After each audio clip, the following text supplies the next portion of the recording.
Hello everyone, my name is Relax and Panic, and this is another reaction to the Monogatari series. It is the second part of the Kizu movie, and as always, you know what to do. If you want to see the reaction itself, just go down into my descriptions, follow the links, replace the circumflex dot parts with real dots, and enjoy the reaction. Once you've done, feel free to come back here and hear me out about this movie. So, see you soon. For those that came back, welcome back. Now, nice one, interesting. So we got my favorite, at least one of my many favorites, but I really like Oshinomeme. We got him back in the boat. We now know how they met, which clearly shows that, well, I guess he was kind of watching them. So he's interested in kiss shots, so I guess he knew what happened and now chose to jump in.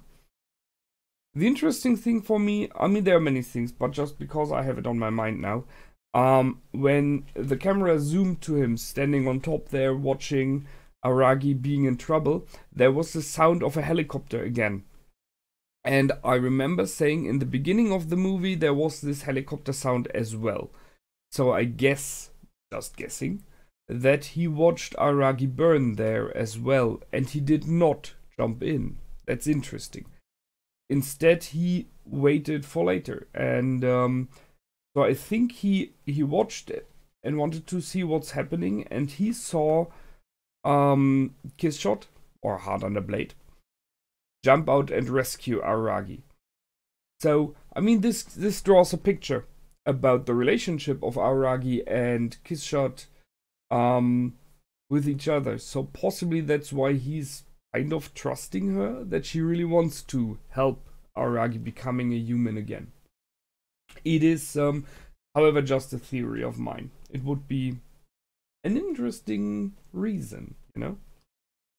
Later on he said, and I really like that sentence, you should do the right thing when you are able to.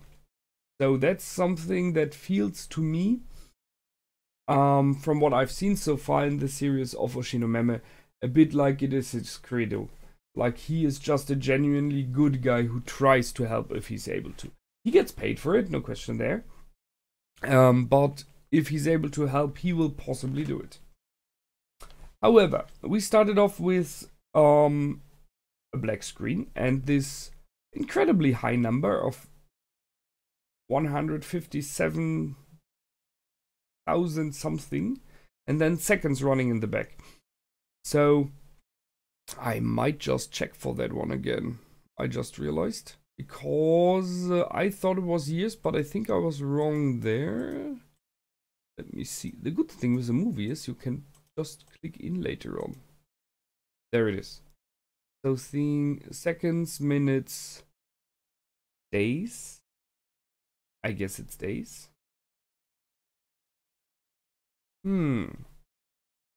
Seconds, minutes, hours. 35 hours makes no sense, right?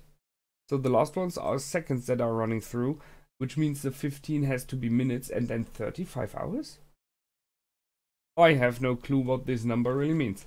However, it is possibly something with time, but I can only speculate what. So this is hours, and it's not 24. I don't know. It really makes no sense directly to me. We will see. I guess so. I think some of you might have an idea. Just searching for a nice picture again. Oh, that's the best one. So, first I thought it was like, I don't know, the age of Kiss Shot. She's 500 years, so that's way too much there. Unless they were counting in like, I don't know, in like hours or stuff like that. Or maybe days, but that would be too much as well.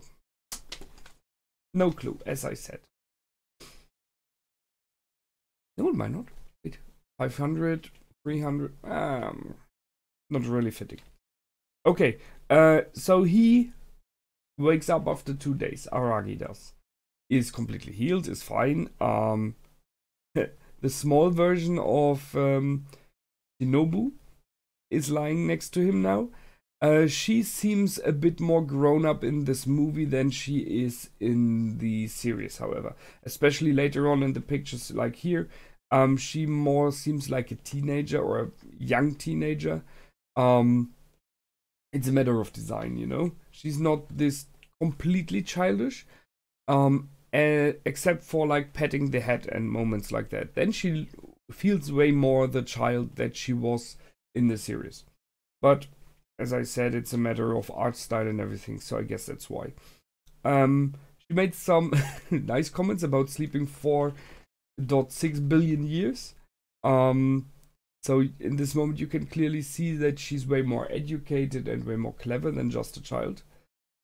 And she has this form because there was not enough blood, so her body had to transform into a child. So, okay. Whatever. So that's why she needs her limbs back. Her legs and arms are rebuilt. She said her legs are still empty. That's a weird thing just to think about it, you know, that's just the outer part and no muscles or bone inside. I don't know how that should work, but okay. And if she gets everything back, then she might be able to transform into her full form, into her adult, the grown-up, the real kiss shot.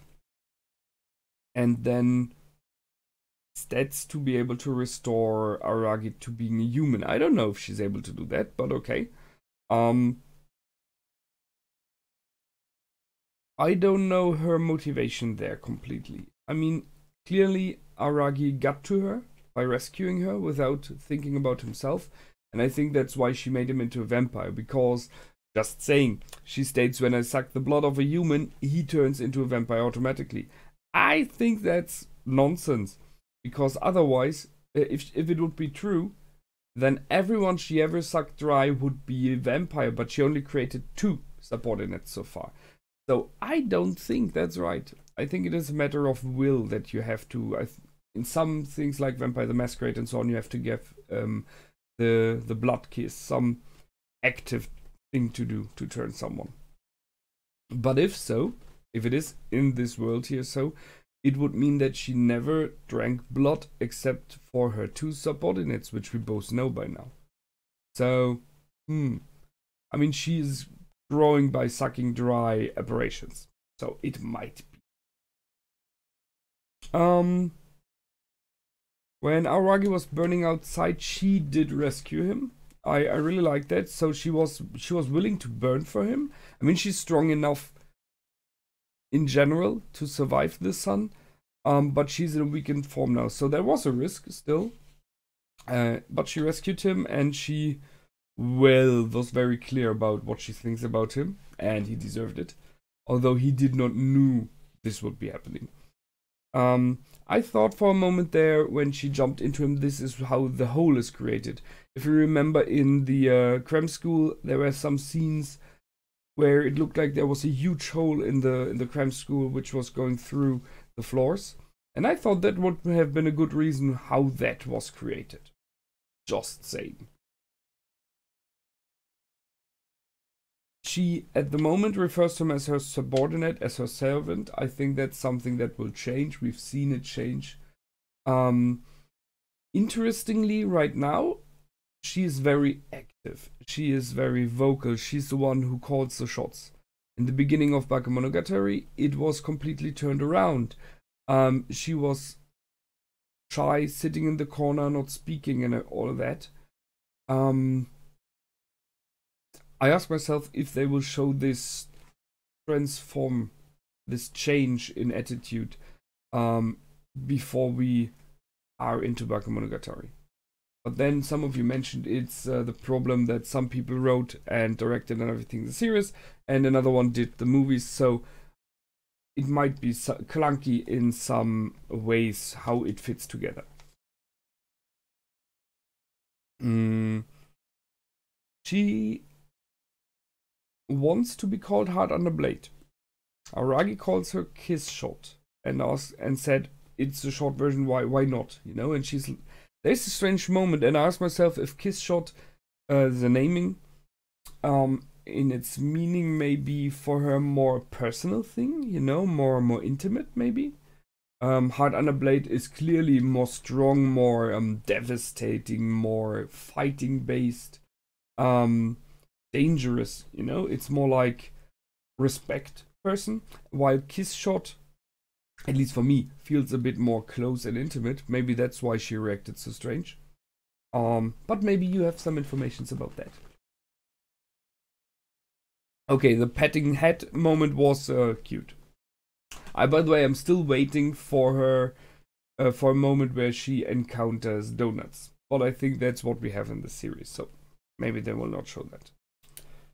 And now for the 3 enemies. So we have Dramaturgy, Episode, and Guillotine Cutter. The names. What the heck? So Dramaturgy looks weird. His arms. It looks like his arms are transformed into blades, if I'm right. I mean, how do you live like that? I mean, he's living in the shadows. He's living in the night, so it's okay. But you cannot walk the streets normally because people will be like, "What the heck is wrong with you?" We have Episode, who we know already, so that's how they met. He has to survive somehow. We know that already. So there will be like some kind of talk happening. And we have Guillotine Cutter, who, well, I cannot say so much for yet. We haven't seen much of him. So those 3 bound and fought against Hard Underblade and won, which is something to say. And they took off her limbs. Now, saying that, you want to get those limbs back. They are vampires. Episode is a half vampire, as far as I remember. But wouldn't they suck dry the limbs? You know, get the blood of the Hard Underblade? And by doing so, get stronger, possibly? Just asking. So, what would they do with the limbs otherwise? Just carry them around? And still the question, when they got her limbs removed, why did they not kill her? Questions I had last time.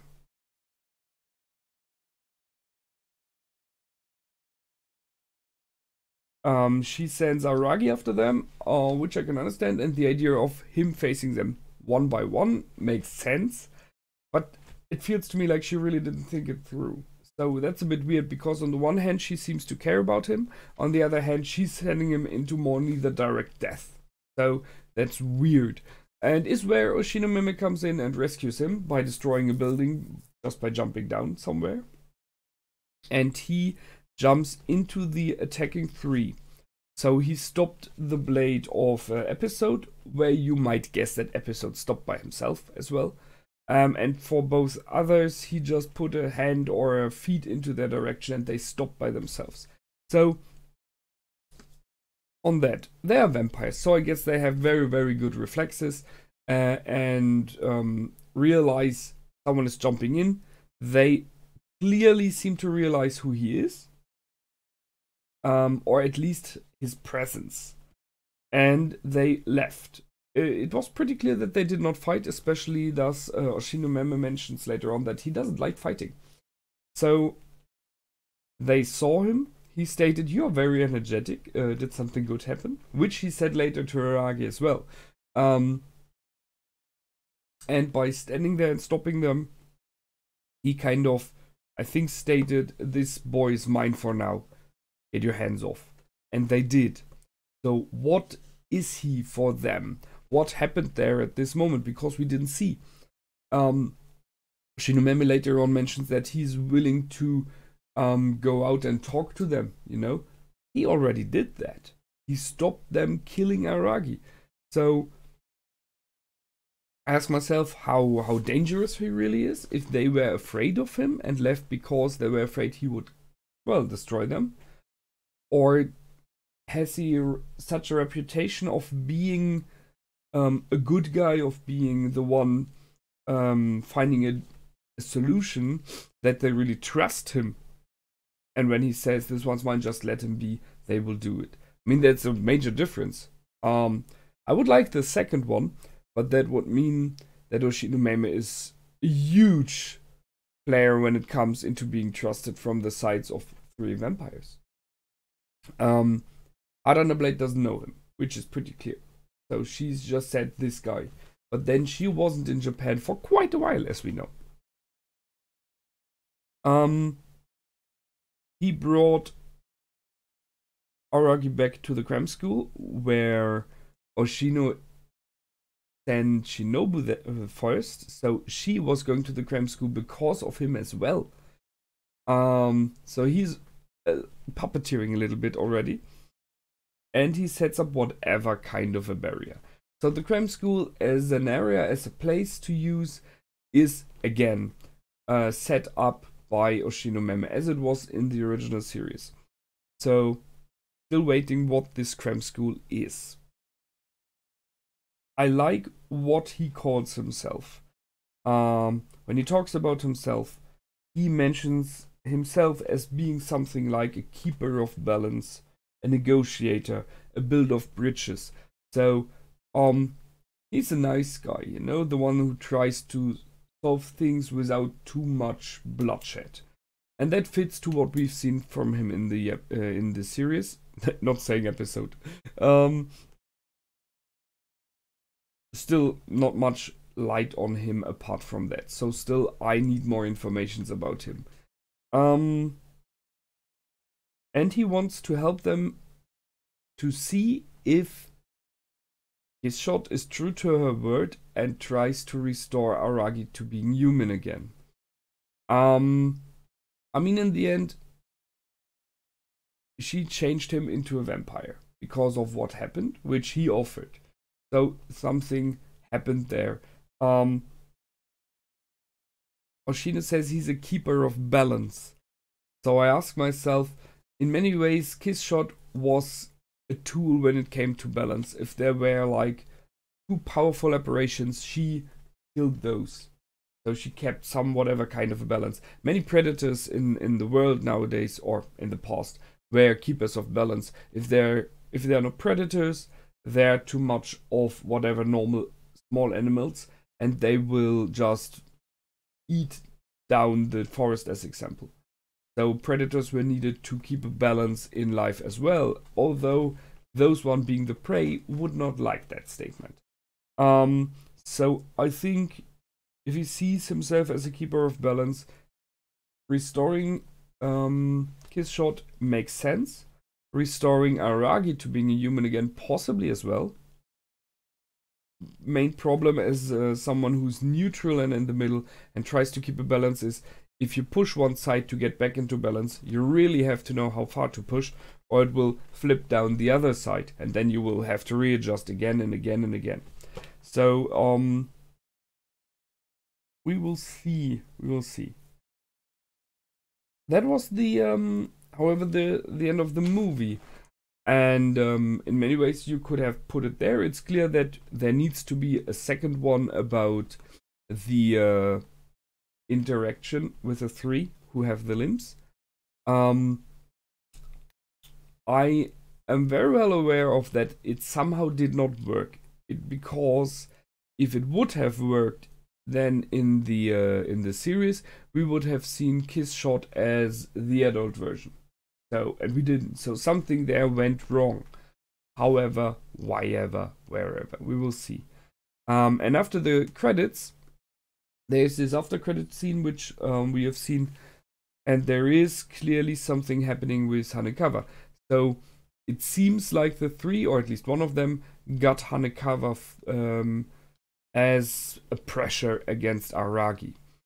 And Kiss Shot was saying tooth for tooth, eye for an eye, the good old wording, you know, and then a vampire for a vampire. So, hearing that, I have to ask myself, was there a vampire on the side of her that died? I don't think so. Or does she refer to her not being a full-fledged vampire anymore, and thus having to take out one of them? Not sure. clearly. Aragi, however, stated there that he will do everything to rescue Hanekawa because she is his reason to be human again. There we are in the love triangle again. How deep he is interested in Hanekawa. So Senjugahara is not there yet. So Hanekawa is his main love focus at the moment. So he really steps up for her. I look forward to this movie. It will be interesting. That's it, however, for this time. I hope you did like. I did for sure. And I will see you in the next movie. And until then, my name is Relax and Panic. Goodbye and out.